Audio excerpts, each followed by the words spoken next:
Russia Ukraine యుద్ధం సరికొత్త మలుపు తిరిగింది. ఇప్పటి వరకు ఆయిల్ రిఫైనరీలు, మిలిటరీ స్థావరాలపై దాడులు చేసిన ఉక్రెయిన్ ఇప్పుడు రష్యా ఆర్థిక వ్యవస్థను, సామాన్య ప్రజల నిత్య జీవితాన్ని దెబ్బకొట్టే కొత్త వ్యూహాన్ని ఎంచుకుంది.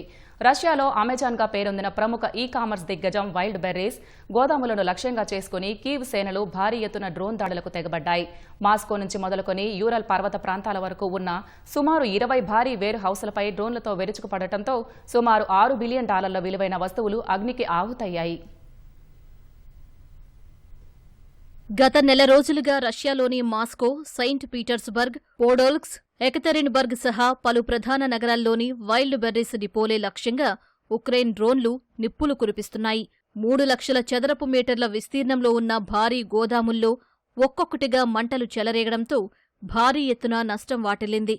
కంపెనీకి చెందిన టాప్ 10 లాజిస్టిక్స్ కేంద్రాల్లో 7 కేంద్రాలు పూర్తిగా ధ్వంసమైనట్లు ఉక్రెయిన్ రక్షణ శాఖ ప్రకటించింది. దాదాపు 20% వేర్ హౌస్ స్పేస్ నాశనమైనట్లు ప్రాథమిక అంచనా.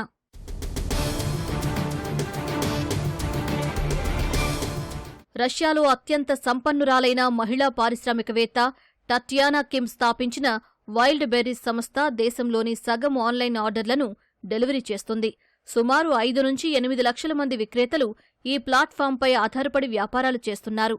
ఇప్పుడు గోదాములు దగ్ధం కావడంతో లక్షలాది మంది చిన్న వ్యాపారులు తీవ్రంగా నష్టపోయారు. మరోవైపు విస్తరణ కోసం బ్యాంకుల నుంచి తీసుకున్న భారీ రుణాలను తిరిగి చెల్లించడం కంపెనీకి పెను సవాలుగా మారడంతో రష్యన్ బ్యాంకింగ్ రంగంపై కూడా తీవ్ర ఒత్తిడి పడుతోంది.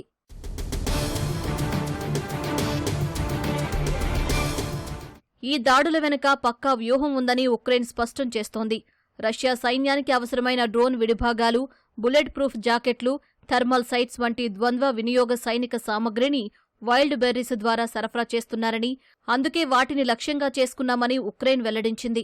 రష్యాలో యుద్ధ ప్రభావాన్ని ప్రత్యక్షంగా ప్రజలకు రుచి చూపించడంతో పాటు ఆర్థికంగా కోలుకోలేని దెబ్బ కొట్టడమే తమ లక్ష్యమని కీవ్ పేర్కొంటోంది. సరిహద్దు నుంచి 2000 కిలోమీటర్లకు పైగా లోపలికి వెళ్లి ఉక్రెయిన్ ఈ దాడులు చేస్తోంది.